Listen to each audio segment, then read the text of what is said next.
Good morning students. मैं doctor Ved Prakash Gupta, assistant professor botany. आज हम बात करते हैं एक बहुत ही इम्पॉर्टेंट टॉपिक, फोटोसिंथेसिस, जो काफ़ी इम्पॉर्टेंट है प्लांट फिजियोलॉजी में।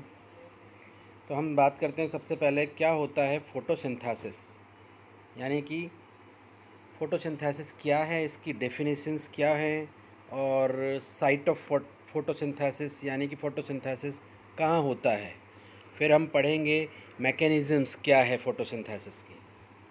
तो सबसे पहले व्हाट इज़ फोटोसिंथेसिस।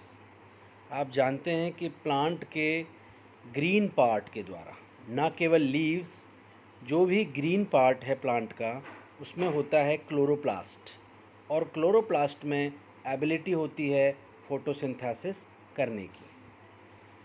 तो फोटोसिंथेसिस क्या है, आपने देखा कि एक ऐसा प्रोसेस है जिसमें, और ये केवल प्लांट का ही नहीं है, बैक्टीरिया है वो भी फोटोसिंथेसिस करते हैं।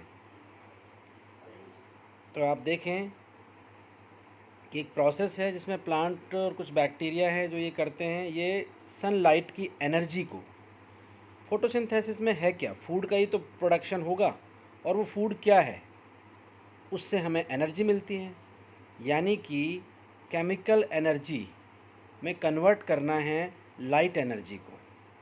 Is it clear? Light energy को केमिकल एनर्जी में कन्वर्ट करना है। तो एक ऐसा प्रोसेस है जो प्लांट और बैक्टीरिया द्वारा सनलाइट को यूज़ करके केमिकल एनर्जी में कन्वर्ट करना होता है, और ये एबिलिटी केवल किस में है? क्लोरोप्लास्ट में। ठीक है, तो क्लोरोप्लास्ट या क्लोरोप्लास्ट के अंदर मिलने वाले क्लोरोफिल के द्वारा ये काम किया जाता है।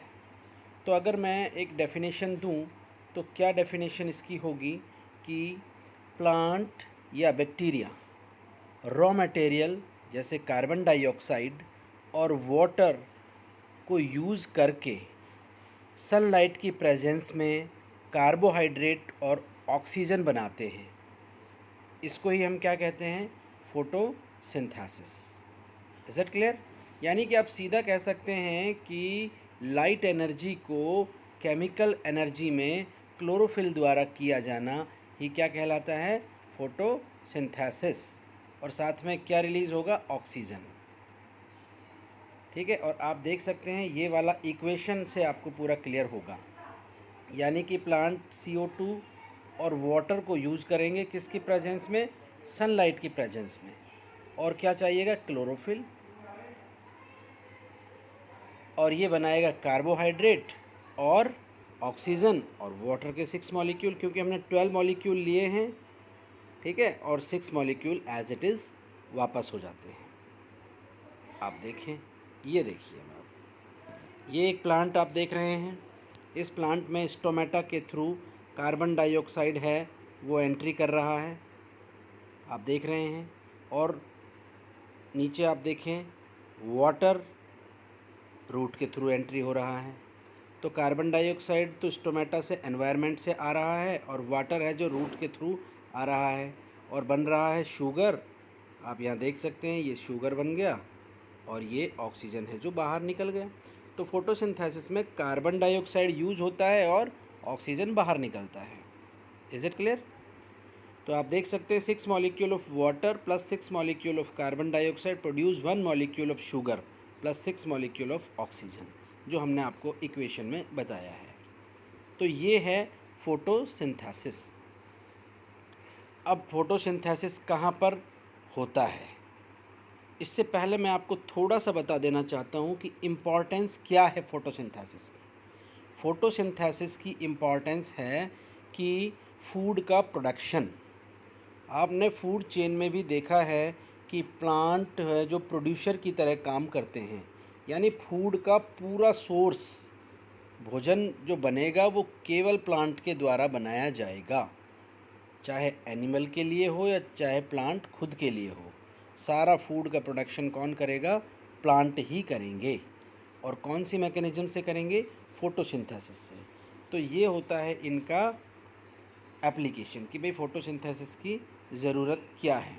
अब मैं सीधा आपसे बात करता हूँ कि कहाँ पर फोटोसिंथेसिस मोस्टली होता है। आप जानते हैं कि प्लांट का most of green part leaf होता है और वो ग्रीन पार्ट लीफ में केवल क्लोरोप्लास्ट की वजह से ही होता है। तो आप देखेंगे कि कहाँ पर फोटोसिंथेसिस होगा। आप देखें, plants are the only photosynthetic organism of have leaves and not all plant have leaves, a leaf may be viewed in solar collector. तो सीधी बात तो क्या है कि जो भी लीफ है वो सनलाइट को ट्रैप करती है, कैप्चर करती है और फूड में कार्बन डाइऑक्साइड और वाटर की प्रेजेंस से कन्वर्जन कर देती है उसका। अब फोटोसिंथेसिस का रॉ मटेरियल क्या होता है? वाटर मैंने आपको बताया था, अभी कार्बन डाइऑक्साइड आपको बताया था, सेल में जाएगा और सेल में मेन जगह होगा क्लोरोफिल। वहाँ पर शुगर बनेगा और ऑक्सीजन बन के बाहर निकल जाएगा। अब आप यहाँ देखें, एक क्रॉस सेक्शन मैं आपको लीफ की दिखा रहा हूँ, जिसमें आप देख सकते हैं कि ये लीफ में सबसे बाहर क्यूटिकल आपको दिख रही है, फिर अपर एपिडर्मिस है, सेम ऐसे ही लोअर एपिडर्मिस आप देखेंगे। फिर आप देखें अपर एपिडर्मिस के नीचे ये इलोंगेटेड जो सेल्स हैं, ये पैलिसेड मेसोफिल सेल्स हैं जिनके अंदर भरा हुआ होता है क्लोरोफिल। फिर आप देख सकते हैं ये लीफ के अंदर जो जाइलम फ्लोएम होते हैं उसके वस्कुलर बंडल हैं, ये स्पॉन्जी पैरेन्काइमा आप देख रहे हैं और नीचे आप देखते हैं स्टोमेटा, यानी कि स्टोमेटा से कार्बन डाइऑक्साइड एंट्री करेगा और ऑक्सीजन बाहर निकलेगा। तो हमें तो पहुंचना है एक्चुअल साइट पे। हम बात करेंगे अब केवल क्लोरोफिल के बारे में कि क्लोरोफिल का स्ट्रक्चर क्या है और उसमें किस जगह पर फोटोसिंथेसिस होगा, यानी क्लोरोप्लास्ट की बात करेंगे हम। क्लोरोफिल उसके अंदर होगा। अब आप देखें, ये लीफ दो टाइप की होती है, C3 C4 प्लांट, जो हम आगे बात करेंगे। नॉर्मल जितने भी प्लांट है आपके, वो सारे कौन सा प्रोसेस से फोटोसिंथेसिस करेंगे? C3। लेकिन जितने भी डेजर्ट में उगेंगे, यानी कि ड्राई यानी हॉट क्लाइमेट में ग्रो करेंगे, वो सारे के सारे C4 साइकिल कंप्लीट करेंगे। अब C4 साइकिल का एग्जांपल आपसे पूछा जाता है किस किस में होता है? शुगर केन में, बाजरा में, मक्का, ज्वार, अमरंथस, बोगनवेलिया। इनमें आप देखेंगे तो लीफ की स्ट्रक्चर में मिलती है खास संरचना, क्रांज एनाटॉमी। क्रांज एनाटॉमी, ये देखिए यहाँ पर पैलिसेड मेसोफिल नहीं है, जो ये पैलिसेड है ये यहाँ नहीं है, ये सारे कॉम्पैक्ट है, पूरी मेसोफिल है, ये एक रिंग में आपको मिलेंगे ये, इसीलिए इसको हम बोलते हैं क्रांज एनाटॉमी। यानी कि C4 साइकिल जो अभी अब आपको जो बताएंगे कि क्या होता है, तो आप यहाँ देख लें कि इनकी लीफ की स्ट्रक्चर में क्रांज एनाटॉमी पाई जाती है और ये केवल ट्रॉपिकल प्लांट्स में ही होता है, जबकि C3 साइकिल है जो नॉर्मल प्लांट्स में होता है और इनमें पैलिसेड मेसोफिल सेल्स मिलती है, यहाँ से ही इनमें फोटोसिंथेसिस होता है। जबकि C4 प्लांट है उसमें बंडल शीथ के चारों तरफ एक सेल का रिंग मिलता है जिसको हम बोलते हैं क्रांज, यानी इनमें मिलती है क्रांज एनाटॉमी। देखिए, अभी मैंने आपको बताया कि लीफ जो मेन साइट होती है फोटोसिंथेसिस की, उसमें स्टोमेटा होते हैं। स्टोमेटा से ही क्या होता है, कार्बन डाइऑक्साइड यहाँ एंट्री करती है और ऑक्सीजन यहाँ से फोटोसिंथेसिस के थ्रू बाहर निकलती है। ठीक है, तो और वाटर एंटर कहाँ से कर रहा है? रूट से। भाई रूट से जब वाटर का एब्जॉर्प्शन हो रहा है, ठीक है, transported up to the leaves तक पहुँचाया जाता है उस पानी को जाइलम के द्वारा। स्टोमेटा के अंदर आपको पता है कार्बन डाइऑक्साइड वहाँ से एंट्री करता है through the protective waxy layer converting the leaf, but it enter the leaf through an opening called stomata. Likewise oxygen बनेगी, वो बाहर निकलेगी, जो मैं आपको बता चुका हूँ। तो कुल मिला के इस स्ट्रक्चर को आप देख सकते हैं। इस स्ट्रक्चर में ये स्टोमेटा है जो ओपन स्टोमेटा है, दिख रहा है आपको, और दोनों तरफ आपको ये गार्ड सेल्स दिखाई दे रही हैं और इसके बाहर है सब्सिडरी सेल्स हैं। ये स्टोमेटा का स्ट्रक्चर है। अब आप देखें, ये देखिए सबसे इम्पोर्टेंट है, सीधा आपका क्वेश्चन इस पे पूछा जाता है कि इतनी सारी लाइट रेंज हैं लाइट स्पेक्ट्रम की, उसमें से कौन सी लाइट और कितनी लाइट प्लांट लेता है। तो इलेक्ट्रोमैग्नेटिक स्पेक्ट्रम में वेवलेंथ बिटवीन, जो भी वेवलेंथ है उसका 400 से 700 नैनोमीटर के बीच की लाइट ही प्लांट कैप्चर करते हैं, जिसे हम बोलते हैं पार, फोटोसिंथेटिक एक्टिव रेडिएशन।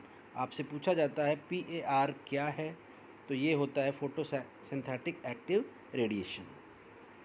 लाइट और विजिबल लाइट, आप बोल सकते हैं विजिबल लाइट का स्पेक्ट्रम है, वहीं से ही प्लांट लाइट को एब्जॉर्व करते हैं। Visible to the human eye and is responsible for the sense of sight. Visible light has wavelength in range, मैंने आपको बताया रेंज 380 या 400 आप माने, 400 to 700 nanometre. While its speed in vacuum, ये सब की कोई इतनी ज़रूरत नहीं है, हमें केवल पता लगाना है कि कौन सी लाइट रेंज है जिसको प्लांट यूज़ कर रहा है, पार को, फोटोसिंथेटिक एक्टिव रेडिएशन को। और लाइट आप जानते हैं कि जो आती है पैकेट्स यानी फोटॉन्स के रूप में आती है, ठीक है, और इसी रेंज में से प्लांट है उसको ट्रैप कर लेते हैं, जिसको हम पार कह रहे हैं। अभी मैं आपको क्लोरोफिल का स्ट्रक्चर से पहले आपको ये बताता हूँ क्लोरोप्लास्ट का स्ट्रक्चर। ये आप क्लोरोप्लास्ट देख रहे हैं, सब जानते हैं सेल का स्ट्रक्चर, हमने जब पढ़ा था तो उसमें क्लोरोप्लास्ट आपको बताया था। आप देख सकते हैं कि क्लोरोप्लास्ट के स्ट्रक्चर में मेन जो स्ट्रोमा होता है, इसका स्ट्रोमा आप देख सकते हैं, अंदर वाले पार्ट को हम क्या बोलते हैं, अगर मैं आपको पूरा दिखाता हूँ तो आप इसमें देखिएगा, जो अंदर वाला पार्ट है ये है stroma. Is it clear? Stroma आप देख रहे हैं, स्ट्रोमा के अंदर ये आप देख रहे हैं ग्रेनम, ये जो आपको पैकेट्स दिख रहे हैं ये ग्रेनम, इसके एक पैकेट को हम बोल रहे हैं थाइलेकॉइड, और ये सारे ग्रुप को हम बोल रहे हैं ग्रेनम। इसके अंदर क्या होते हैं, इनके अंदर भरे हुए होते हैं क्लोरोफिल, ठीक है, और इन क्लोरोफिल में ही फोटोसिंथेसिस होगा, यानी इनके अंदर होगा क्लोरोफिल और इनमें होगा फोटोसिंथेसिस। अब ग्रेनम आपस में कनेक्टेड है इंटरग्रेनम या इंटर मेम्ब्रेन सिस्टम के द्वारा, आप देख सकते हैं ये। फिर ये माइटोकॉन्ड्रिया नहीं, ये क्लोरोप्लास्ट की इनर मेम्ब्रेन आप देख रहे हैं और ये आउटर मेम्ब्रेन आप देख रहे हैं। तो एक्चुअल साइट आपसे कोई पूछता है कि भाई फोटोसिंथेसिस कहाँ होता है, तो आप कहेंगे क्लोरोफिल में। फिर वो क्लोरोफिल कहाँ होता है, आप कहेंगे क्लोरोप्लास्ट में। क्लोरोप्लास्ट कहाँ होता है, लीफ में। Is it clear? तो साइट क्या हो गई, लीफ के वेरियस पार्ट्स में आप बता सकते हैं।